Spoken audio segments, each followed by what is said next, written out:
A first-class ticket to a life-changing opportunity, a brilliant young mind on the verge of greatness, and a flight attendant whose bitter assumptions threatened to shatter it all. On Trans-Continental Flight 812 from Atlanta to Boston, a quiet act of prejudice against a 17-year-old girl was about to unfold in front of a captive audience. The flight attendant thought she was just putting a passenger in her place, but she had no idea that the man sitting in seat 2A wasn't just another passenger. He was the one man who could turn her world upside down with a single sentence. Get ready for a story of humiliation identity and the kind of hard karma that changes lives forever. The Air in Hartsfield-Jackson, Atlanta.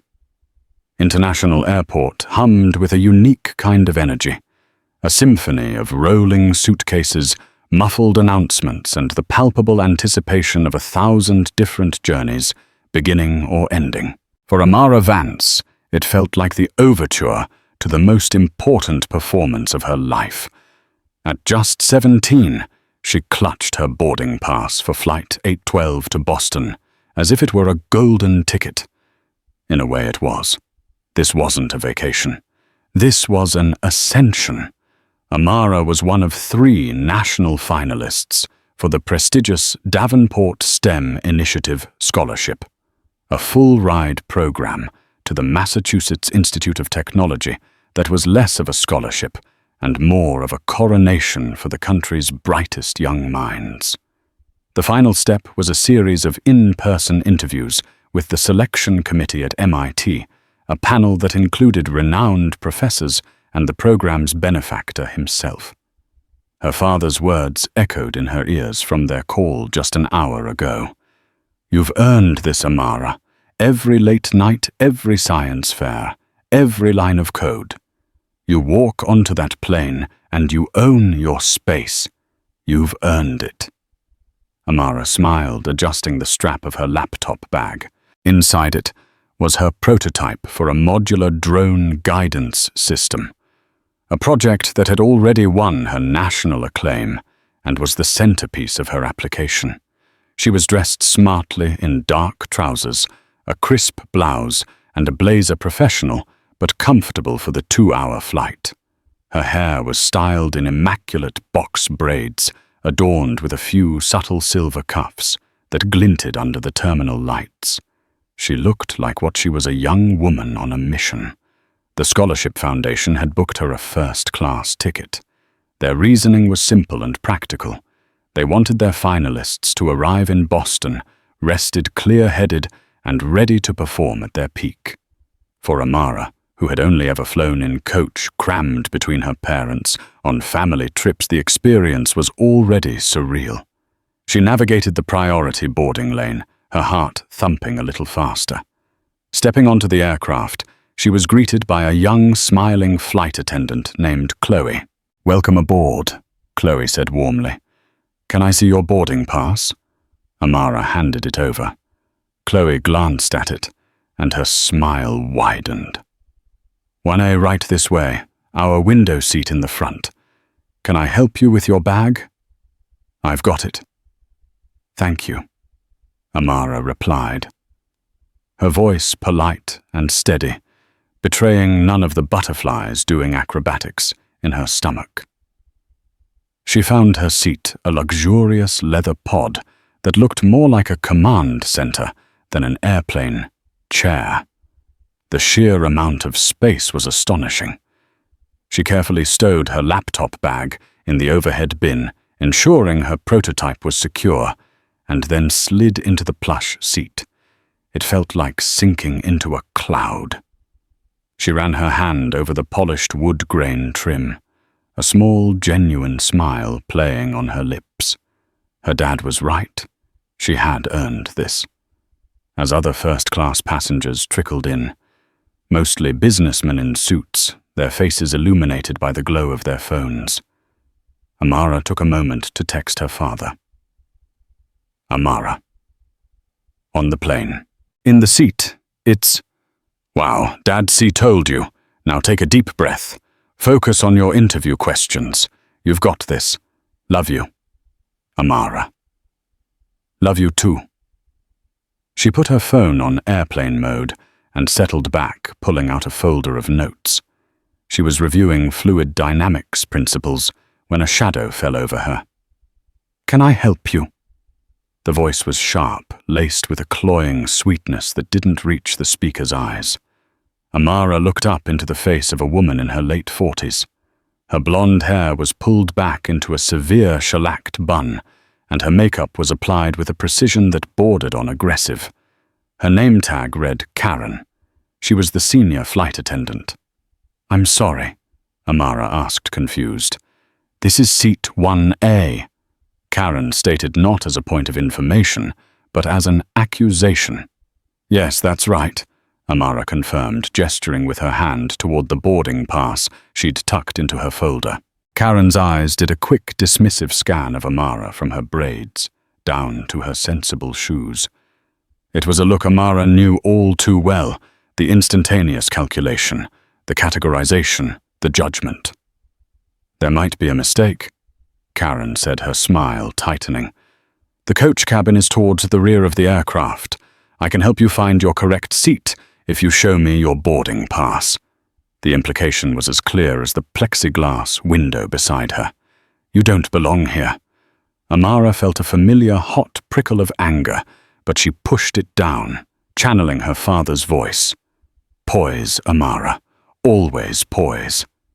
There's no mistake, she said, her voice even. She slid the boarding pass from her folder and held it up for Karen to see. Seat 1A, Amara Vance. Karen took the pass from her fingers, her perfectly manicured nails clicking against the cardstock. She scrutinized it, turning it over as if searching for a hidden flaw. This is a first-class ticket, she observed, her tone dripping with suspicion. Yes, I'm aware. Sometimes there are errors in the system. Passengers get upgraded by mistake, and then we have to sort it out. Karen continued, her eyes still locked on the pass, refusing to make eye contact with Amara. It can be very embarrassing when the passenger who actually paid for this seat arrives. The condescension was suffocating. Every passenger in the small, intimate cabin was now pretending not to listen, their silence a testament to the unfolding drama. Amara's cheeks burned. This was exactly the kind of distraction she didn't need. It wasn't a mistake, Amara said, her patience thinning. The ticket was booked for me. Can I have my boarding pass back, please? Karen held on to it for a moment longer, a petty display of power. Finally, she handed it back, her lips pressed into a thin, disapproving line. Well, enjoy the flight, she said, the words sounding more like a curse than a pleasantry. She then turned her attention to the man in seat 2A, seated directly behind Amara, her entire demeanor shifting in an instant. Mr. Davenport, so good to see you again, sir. Karen gushed, her voice now a syrupy confection. Can I get you a pre-departure beverage? Champagne orange. Juice. The man who had been quietly observing the entire exchange over the top of his newspaper lowered it slightly. His eyes, sharp and intelligent, met Karen's for a brief second before flicking almost imperceptibly toward Amara. Just some water for now, thank you, Karen, he said, his voice a calm, low baritone. As Karen bustled away to fulfill the request, Amara took a shaky breath. She tried to return to her notes, but the words swam before her eyes. The sense of belonging she had felt just moments before had evaporated, replaced by the cold, familiar sting of being treated like an intruder. She stared out the window, watching the ground crew scurry about, and wondered if the entire flight was going to be like this. She had no idea that the confrontation had only just begun. The cabin door was sealed. The safety demonstration was completed, with Chloe's gentle narration and Karen's rigid pantomimed motions, and the plane began its powerful taxi toward the runway. Amara tried to lose herself in the physics of liftoff, the incredible thrust and engineering required to get this metal tube airborne. It was a familiar comfort retreating into the world of numbers and laws that made sense, a world where bias had no place. But Karen Miller was a force that defied logic. Once the plane reached cruising altitude and the seatbelt sign pinged off, the service began. Chloe moved through the cabin with a quiet efficiency, offering warm towels and taking drink orders. When she reached Amara, she offered a genuine smile. "Miss Vance, can I get you anything to drink? We have a nice ginger ale, or perhaps some juice. Just some water, please." "Thank you," Amara replied, grateful for the small act of normalcy.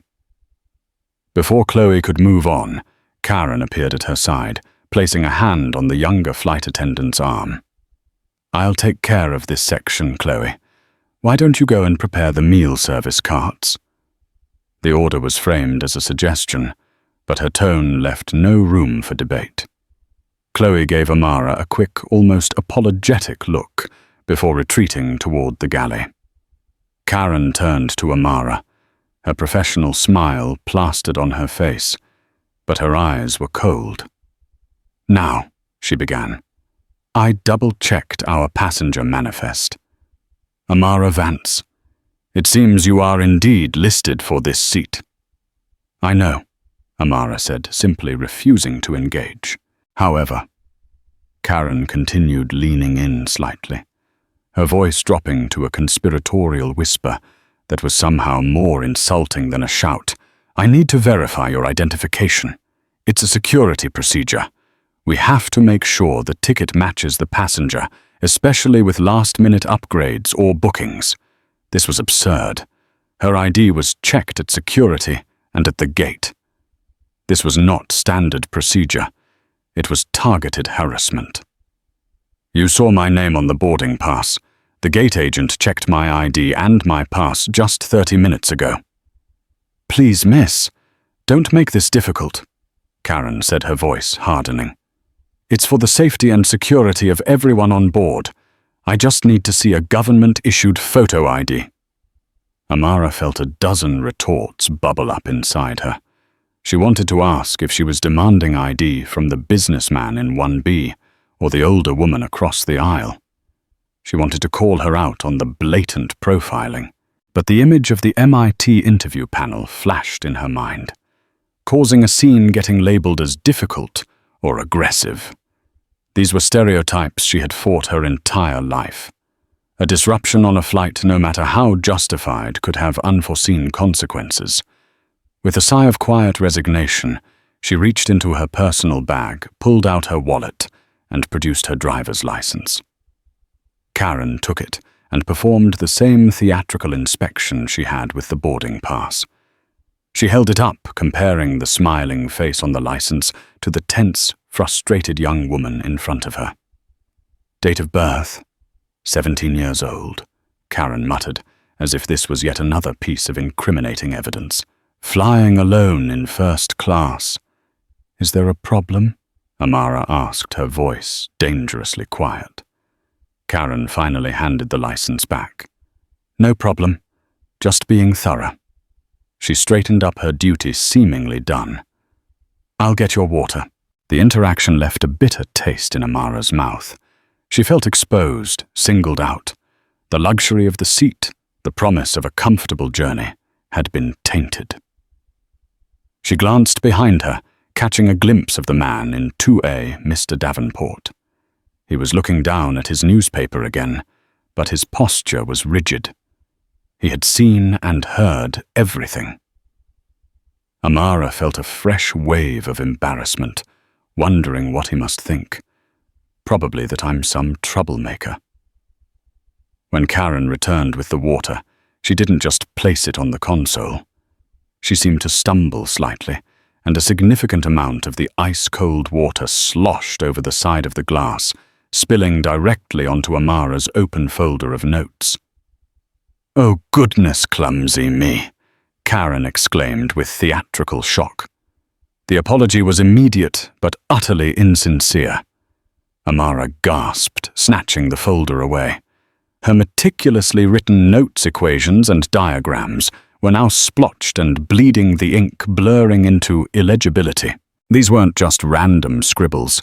They were her preparation, her confidence, printed on paper. "I'm so sorry," Karen said, dabbing at the puddle on the console with a cocktail napkin. She made no move to help with the soaked papers.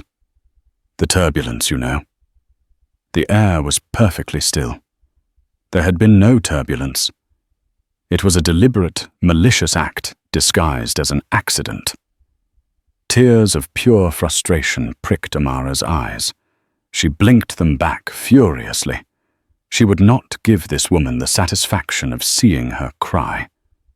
"Just get me some napkins, please," she said through gritted teeth.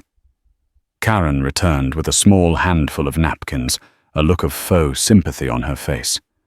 "Such a shame about your homework," she said, her voice laced with condescension.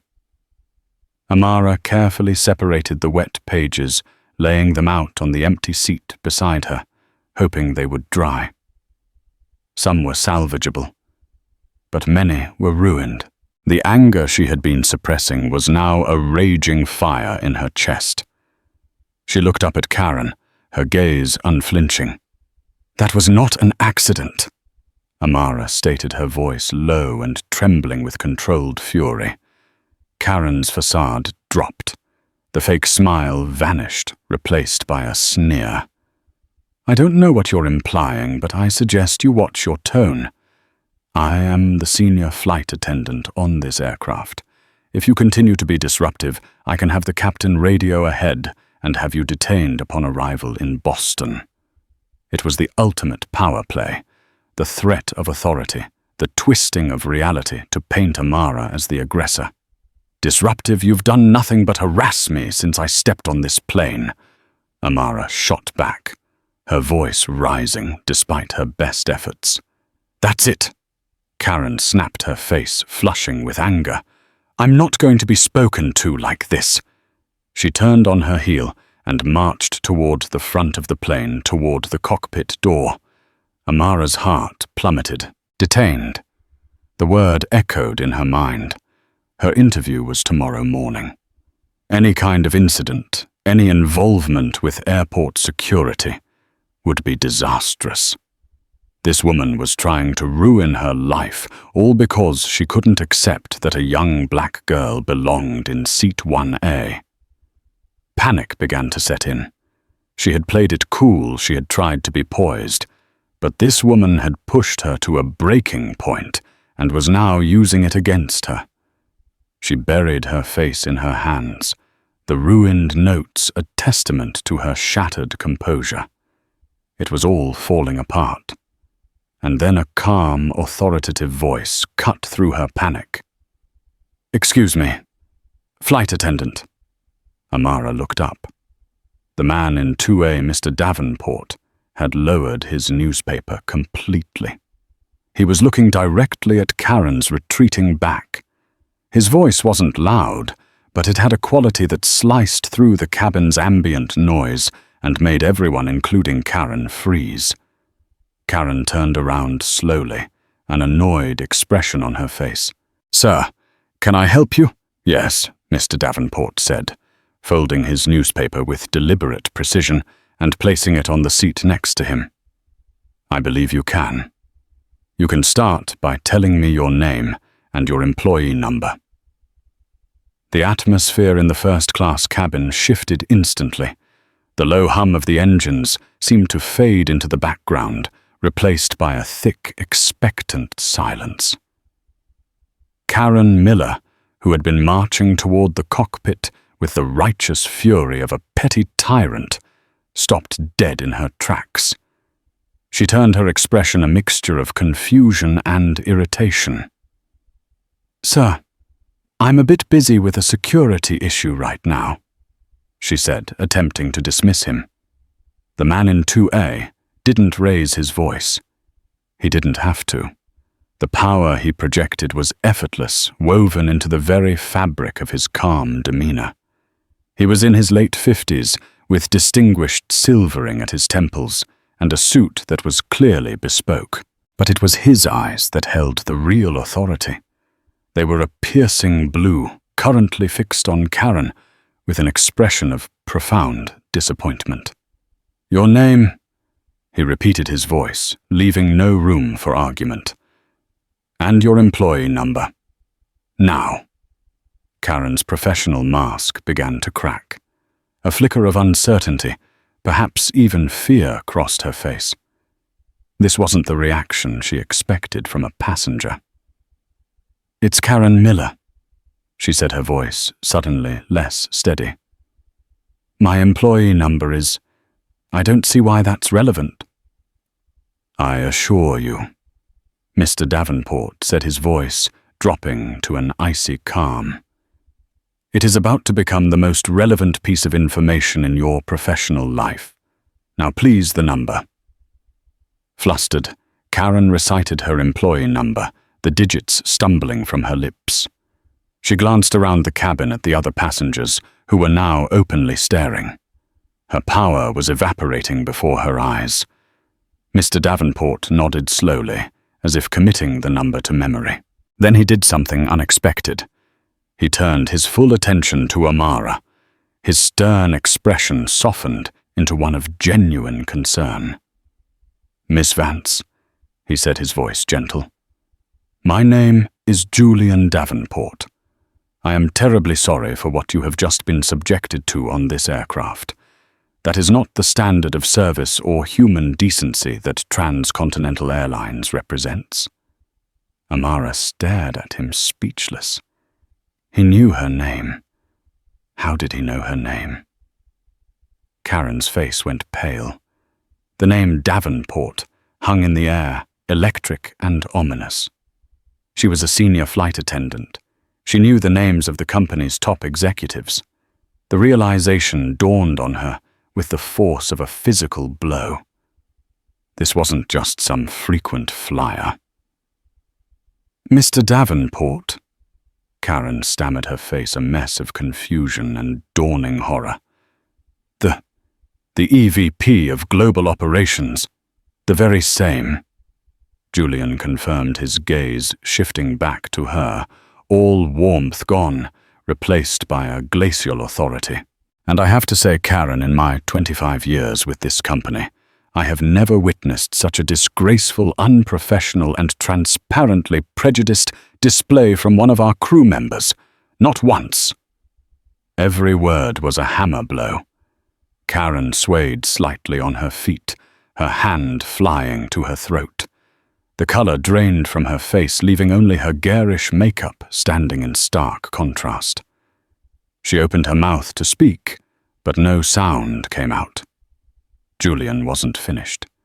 He turned back to Amara. "Miss Vance, I am also on the selection committee for the Davenport STEM initiative. I was on my way to Boston for the final interviews tomorrow." Amara's world tilted on its axis. The man sitting behind her, the man who had just witnessed her utter humiliation, was not only the executive vice president of the airline, but a key figure in deciding her future. The scholarship, the interview, the reason she was on this flight in the first place. A wave of nausea and lightheadedness washed over her. Was this good or bad? He had seen her lose her temper, seen her break down. Julian seemed to read her mind. "And for the record," he said, his voice kind but firm, "the composure and grace you displayed under this unwarranted harassment were more impressive than any answer you could give in an interview. You represented yourself with honor. It was my employee who failed utterly." He then stood up, a tall and imposing figure in the narrow aisle. He looked at Karen, and it was as if he was looking at something he had just scraped off his shoe. "You invoked the captain's authority," he said, his voice dangerously low.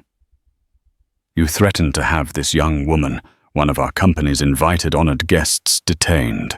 I think it's an excellent idea to involve the captain, but we won't be radioing ahead." He pressed the flight attendant call button above his seat. A chime echoed through the silent cabin. Chloe, the junior flight attendant, appeared from the galley almost immediately, her eyes wide with apprehension. "Yes, sir. Chloe," Julian said, his tone softening slightly for her. "Please go to the flight deck and ask Captain Reynolds to come to the first-class cabin immediately. Tell him Mr. Julian Davenport needs to speak with him regarding a serious in-flight personnel issue." Chloe's jaw dropped. She knew the name. She looked from Julian to the ghost-white Karen, to the stunned Amara. Without a word, she turned and hurried toward the cockpit.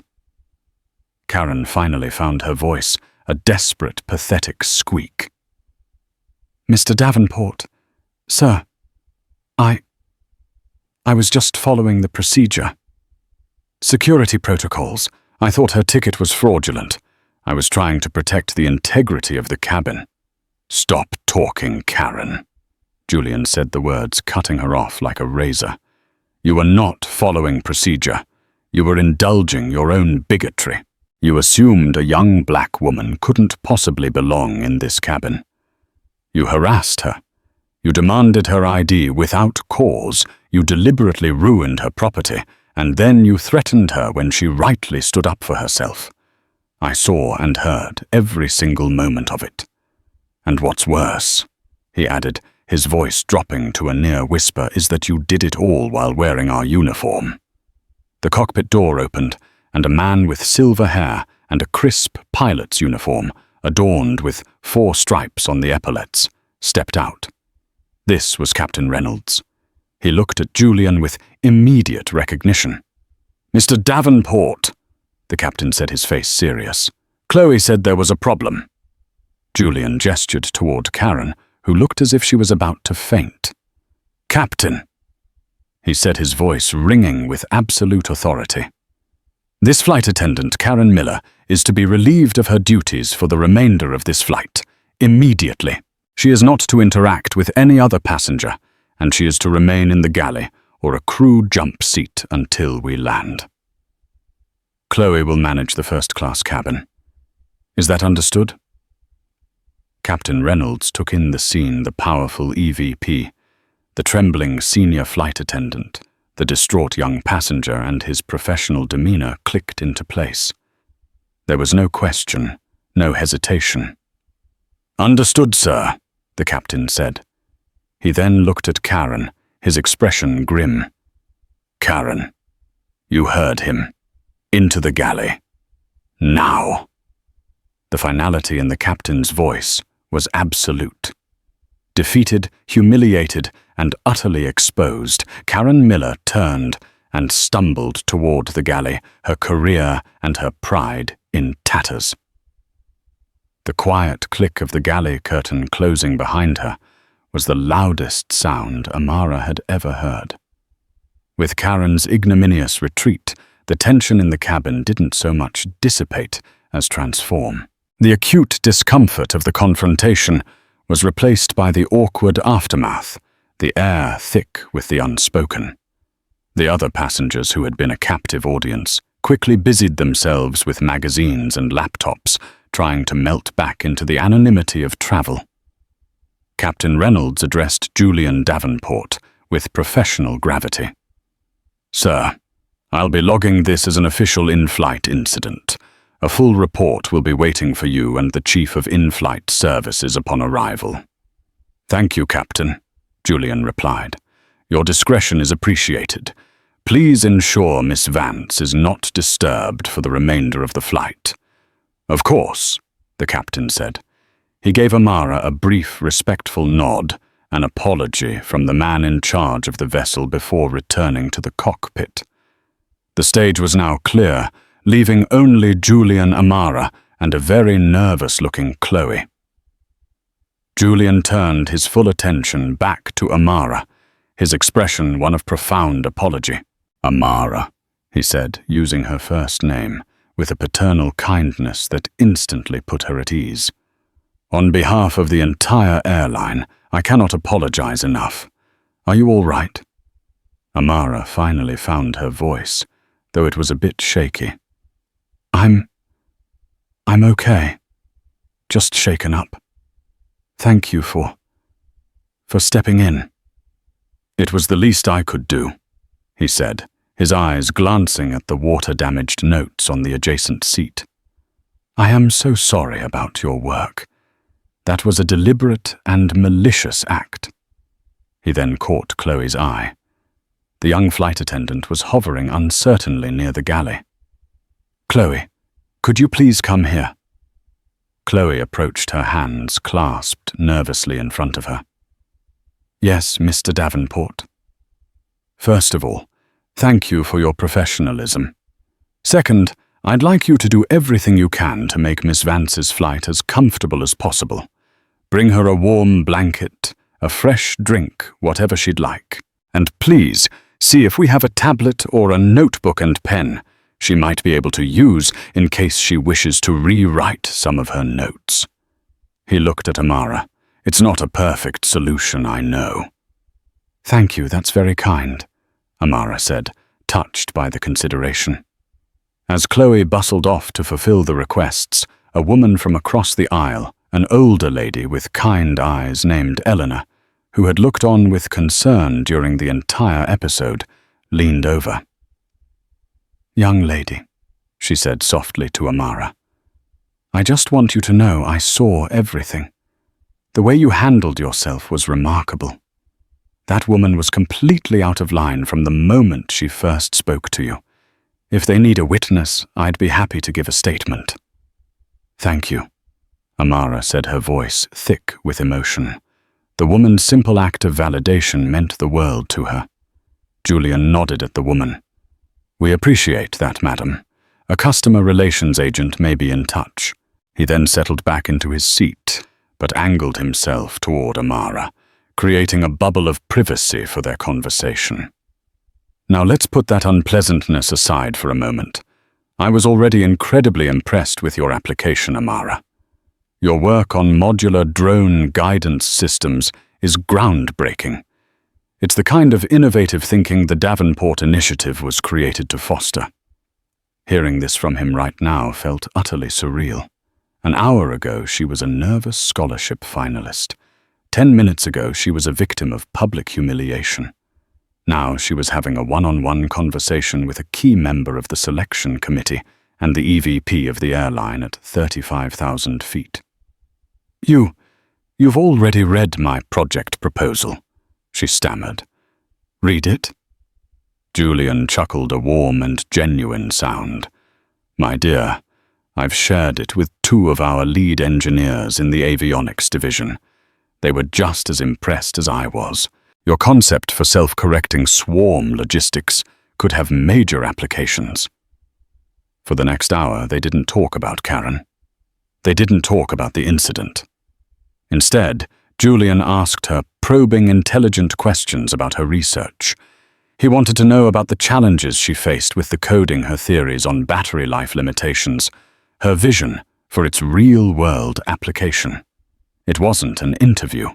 It was a conversation between 2 people passionate about engineering and innovation. Amara, finding her footing, forgot her nerves. She spoke with the confidence and brilliance that had gotten her here in the first place. She sketched out diagrams on the napkins Chloe provided, explaining complex algorithms with a clarity that belied her age. Julian listened intently, his respect for her growing with every word. He saw not a victim, but a visionary. He saw exactly the kind of candidate he had hoped to find. Meanwhile, behind the thin galley curtain, Karen Miller was living a nightmare. She could hear the low murmur of their conversation, the occasional laugh. She was trapped in the small, sterile space, the scent of stale coffee and disinfectant spray filling her nostrils.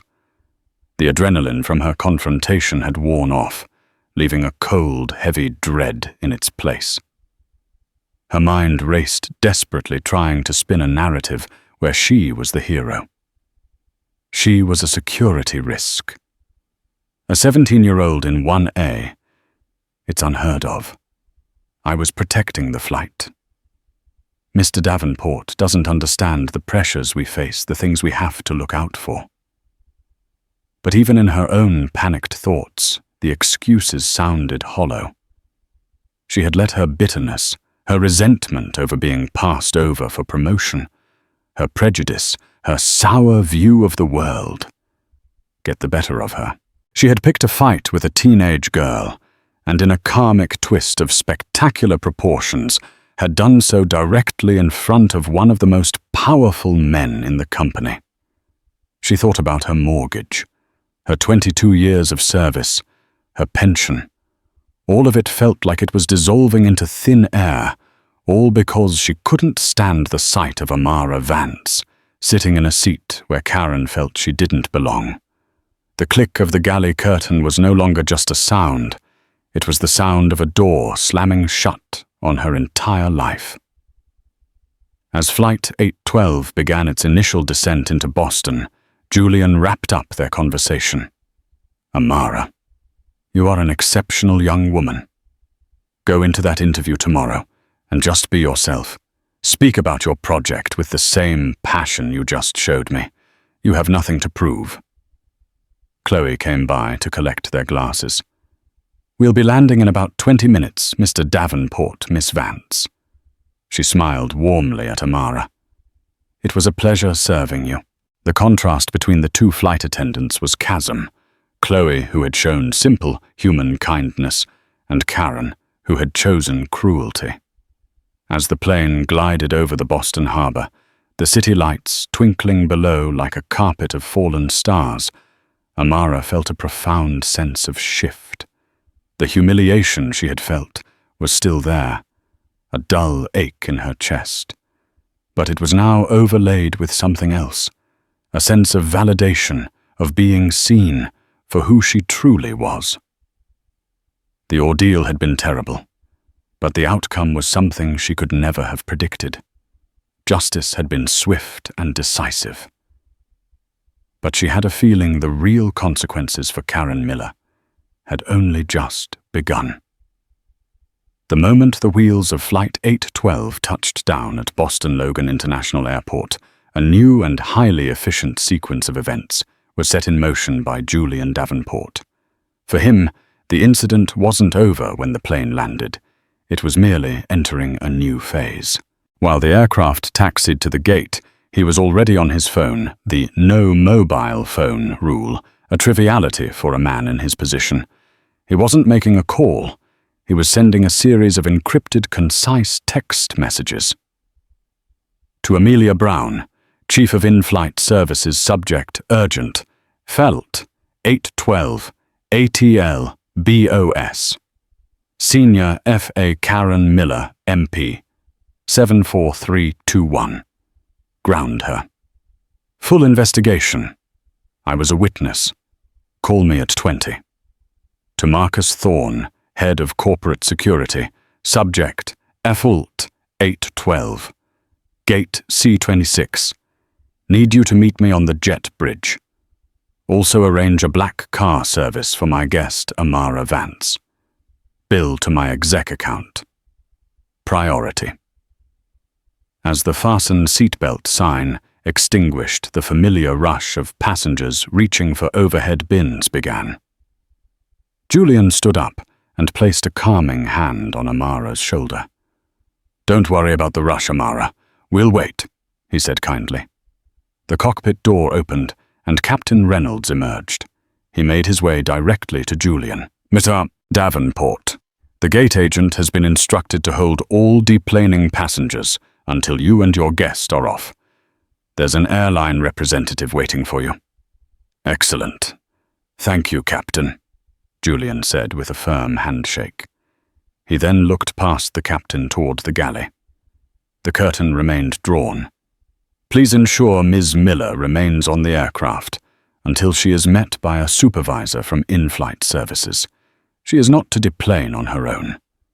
Already handled, sir, the captain confirmed. He knew a career-ending event when he saw one. Julian turned to Amara. "Ready?" She nodded her mind, still reeling. She gathered her laptop bag and her now dry, crinkled notes. As they stepped into the aisle, a hush fell over the coach passengers, craning their necks to see what the holdup was. Julian led the way, and Amara followed, acutely aware of the stares.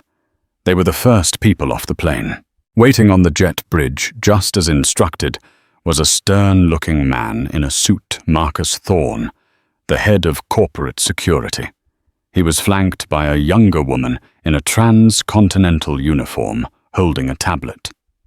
"Mr. Davenport," Marcus said with a nod.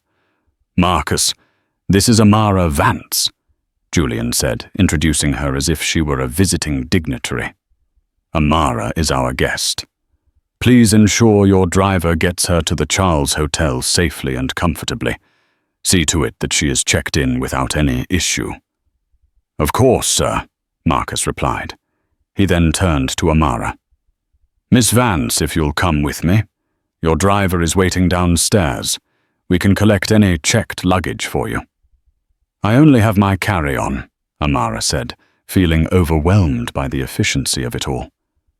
"Amara," Julian said, stopping her for a moment. "Get a good night's rest. Forget about today. I will see you at the interviews tomorrow afternoon. You're going to be brilliant." "Thank you, Mr. Davenport, for everything," she said, the words feeling inadequate. "The pleasure was all mine," he responded, and she could see he meant it. As Amara was whisked away by the security head, Julian turned to the woman with the tablet, who introduced herself as the station's duty manager. "Ms. Miller is still in the forward galley," Julian stated flatly. "She is suspended pending a full investigation. I want a formal statement taken from the junior flight attendant, Chloe Davies. I also want the contact information for the passenger in seat 1D, Amara Vance. She volunteered as a witness." "Yes, sir. It will all be handled," the manager said, her fingers flying across the tablet screen. Julian's phone buzzed. It was Amelia Brown, the head of in-flight services, calling as instructed. He answered as he walked briskly through the terminal. "Amelia," he said, his voice hard as steel, "I'm sending you an email with the subject line, Code Red. You'll find my full detailed account of the incident on Flight 812. On the other end of the line, Amelia Brown, a woman known for her no-nonsense attitude, was already standing in her office, her heart sinking. A Code Red email from Julian Davenport was corporate Armageddon.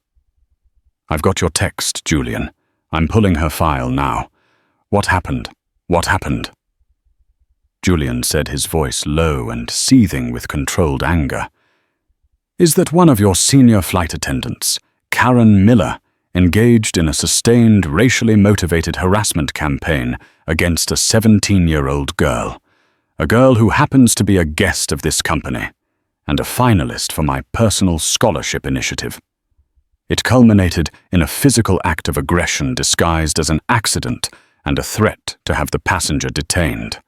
It was the ugliest thing I've ever seen in our uniform." There was a stunned silence on the other end. "My God, Julian.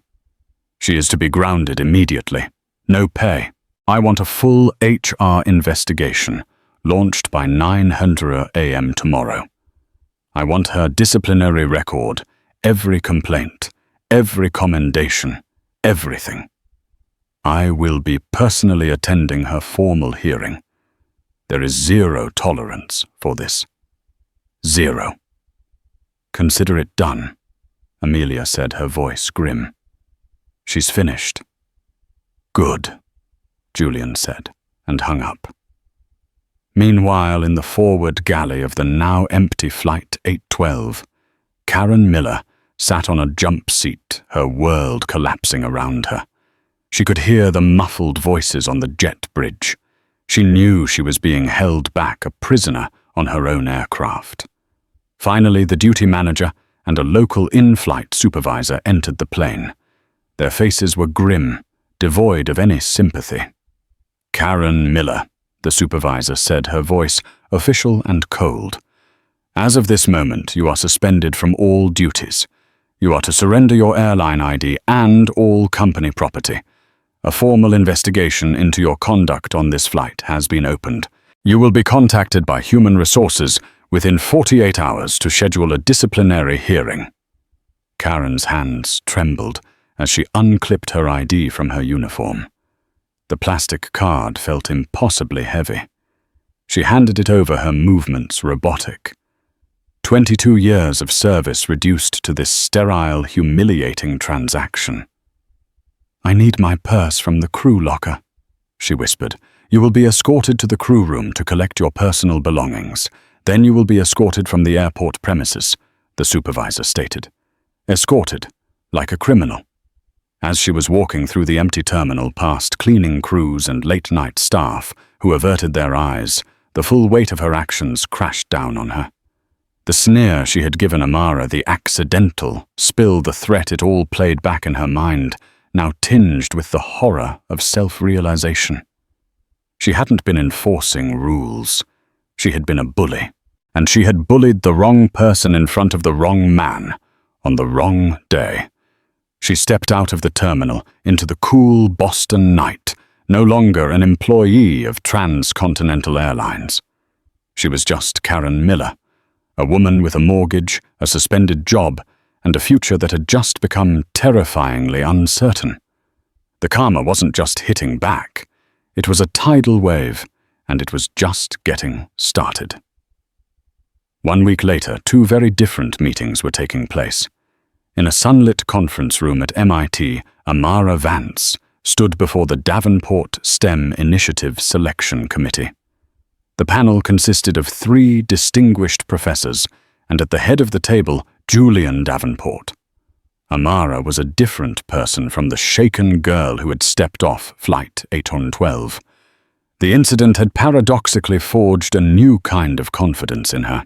Having faced down blatant prejudice and come out the other side not only unscathed, but validated a panel of academics, no longer seemed so intimidating. She presented her modular drone guidance system with a passion and eloquence that captivated the room. She didn't just explain the how, she explained the why. She spoke of its potential for search and rescue operations in disaster zones, for precision agriculture to combat food shortages, for mapping environmental changes. Her vision was bigger than the technology itself. When she finished, the room was silent for a moment, before one of the professors, a renowned physicist, broke into a smile. "Extraordinary," he said simply. During the Q&A, Julian Davenport asked only one question. "Miss Vance, beyond the technical challenges, what was the biggest personal obstacle you had to overcome while developing this project, and how did you handle it?" Amara met his gaze. She knew he wasn't just asking about the project. He was asking about her character, her resilience. "The biggest obstacle," she said, her voice clear and strong, "is dealing with people who make assumptions. People who look at you and decide what you're capable of before you've even spoken. I've learned that you can't control their prejudice, but you can control your response. You respond with excellence. You respond with integrity. You let your work speak so loudly that it drowns out their doubts." A slow smile spread across Julian's face. He nodded at the other committee members. The decision was unanimous. Later that day, Amara received the official call. She had been awarded the scholarship. It was a full ride to MIT, complete with a research stipend and a personal mentorship from a leading figure in her field. As she tearfully celebrated with her father over FaceTime, an email arrived in her inbox. It was from the office of the CEO of Trans-Continental Airlines. It contained a profound and personal apology for her experience. Attached was an offer of 100,000 frequent flyer miles for any future travel needs, and a check for $10,000 to be donated to a STEM education charity of her choice in her name. The email ended by stating that the employee involved had been separated from the company. Amara chose a non-profit that ran coding camps for girls in underserved communities. The cycle of karma was not just about punishment, it was about creating a positive counterforce. Miles away in a sterile HR conference room at Trans-Continental's Atlanta headquarters, the second meeting was concluding. Karen Miller sat at a long, polished table. On her side was a tight-lipped union representative who looked resigned. On the other side sat Amelia Brown, the head of in-flight services, a stern HR executive, a lawyer from the airline's legal department, and occupying the chair at the head of the table, Julian Davenport himself. For the past hour, they had laid out the case against her. It was damning. First, there was Julian's statement, a meticulous, second-by-second account of the incident, written with the precision of an engineer and the authority of an EVP. Then there was the statement from Chloe Davies, the junior flight attendant. Chloe had tearfully recounted Karen's long-standing pattern of making derogatory comments about passengers of color, of applying rules unevenly, and of creating a toxic work environment. The incident with Amara, she stated, was not an anomaly, but a culmination. Next, they read the statement from Eleanor the passenger in 1D. She described Karen's hostile and demeaning attitude toward Amara from the very first interaction, confirming that the water spill was patently deliberate. Finally, the HR executive presented Karen's file. Over the past 5 years, there had been 7 informal passenger complaints logged against her, all with a similar theme: rudeness, inflexibility, and perceived bias. None had been serious enough to warrant formal action on its own, but woven together, they formed a clear and disturbing pattern. Karen had tried to defend herself. She spoke of security concerns, of the stress of the job, of her long years of loyal service. Her voice was brittle, her arguments weak. She was a woman drowning in the consequences of her own actions. When she was done, Julian Davenport spoke for the first time in the meeting. "Miss Miller," he began, his voice devoid of any emotion. "For 22 years you wore the uniform of this company. That uniform is supposed to be a symbol of safety, of service, of professionalism.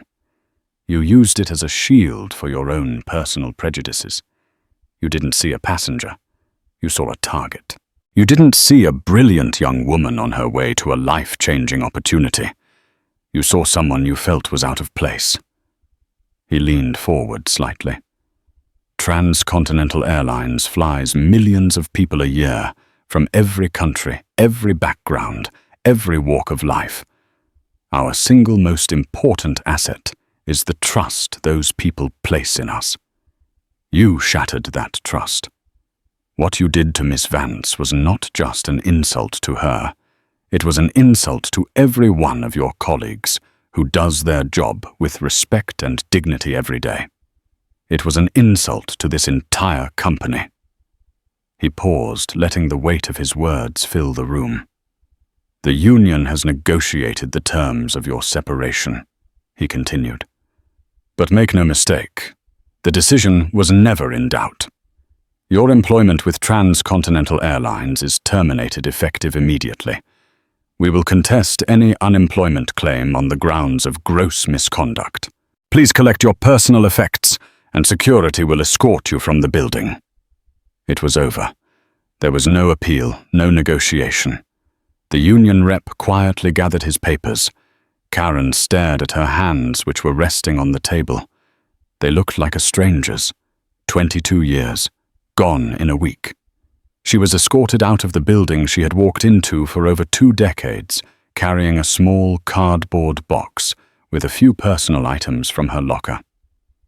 As she stepped into the glaring Atlanta sun, she was no one, just another person in the crowd. The career that had defined her, given her status and a sense of authority, had been stripped away. The hard karma had hit, and it had been absolute. 6 months later, the trajectories of Amara Vance and Karen Miller could not have been more different. Amara thrived at MIT. The world she had dreamed of was even more vibrant and challenging than she had imagined. She was a standout student in her freshman classes, her mind ignited by lectures on quantum mechanics and aerospace materials. Her scholarship wasn't just a ticket, it was a launch pad. Julian Davenport became an informal mentor. They met once a month for coffee near campus. He connected her with engineers, opened doors to internships, and offered advice not just on her career, but on navigating a world that would sometimes still judge her on sight. The incident on the plane had forged an unlikely but powerful bond between them. Amara was no longer just a scholarship recipient. She was part of his legacy. Her story, anonymized but with its essential details intact, had been written into the training modules for all new Trans-Continental Airlines employees as a case study in what not to do. It was a stark lesson on the tangible costs of prejudice and the absolute importance of treating every passenger with dignity. Chloe, the junior flight attendant, had been commended for her conduct and fast-tracked into the airline's leadership training program. Positive change had rippled out from that single ugly event. For Karen Miller, the ripple effects were of a different kind. News of her fwang and the dramatic reason behind it had spread through the tight-knit airline community. She was effectively blacklisted. No other major carrier would touch her. The smaller budget airlines she applied to were a 22-year veteran of a legacy carrier applying for junior roles, and immediately grew suspicious. Her savings dwindled. The severance package, minimized due to the nature of her termination, didn't last long. She was forced to sell her condo in a desirable Atlanta suburb and move into a small, nondescript apartment complex an hour outside the city. Her world, once defined by flight paths that crossed continents, had shrunk to the 4 walls of her living room.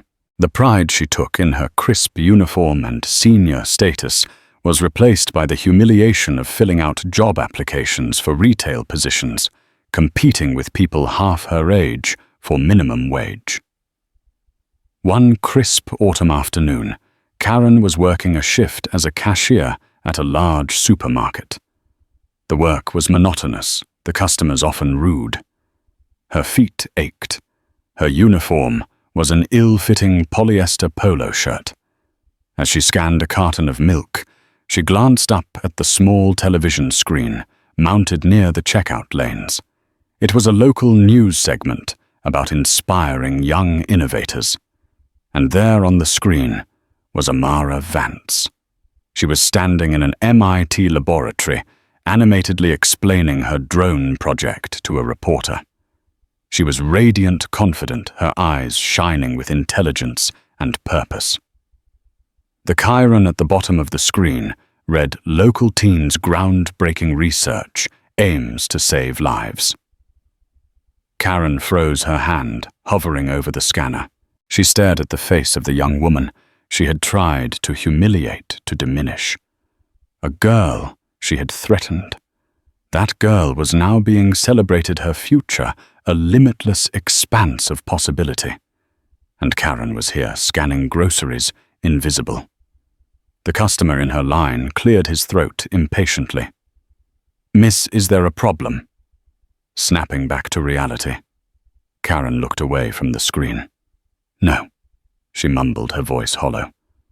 "No problem." She finished the transaction, her movements stiff and robotic, but her mind was miles away. In that moment, the full crushing weight of her karma was realized. It wasn't just the loss of her job or her home. It was the stark, undeniable truth that she had tried to stand in the way of someone's brilliant ascent.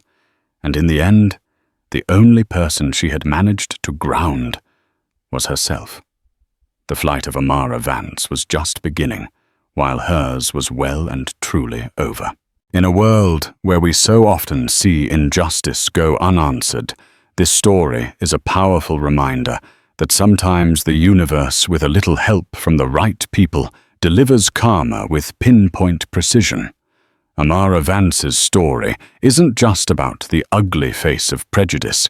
It's about the incredible power of grace under pressure and the quiet strength of letting your own excellence be your ultimate vindication.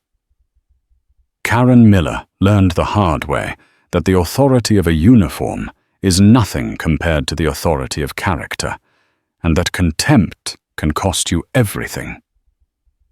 If you believe that karma served a flight full of justice in this story, hit that like button. It tells us you want to see more stories where bullies get what they deserve. Share this video to spread the message that respect and decency should never depend on what class you're flying in. And most importantly, subscribe to the channel and ring that notification bell. We have so many more stories of dramatic twists and satisfying consequences coming your way, and you won't want to miss a single one. Thank you for listening.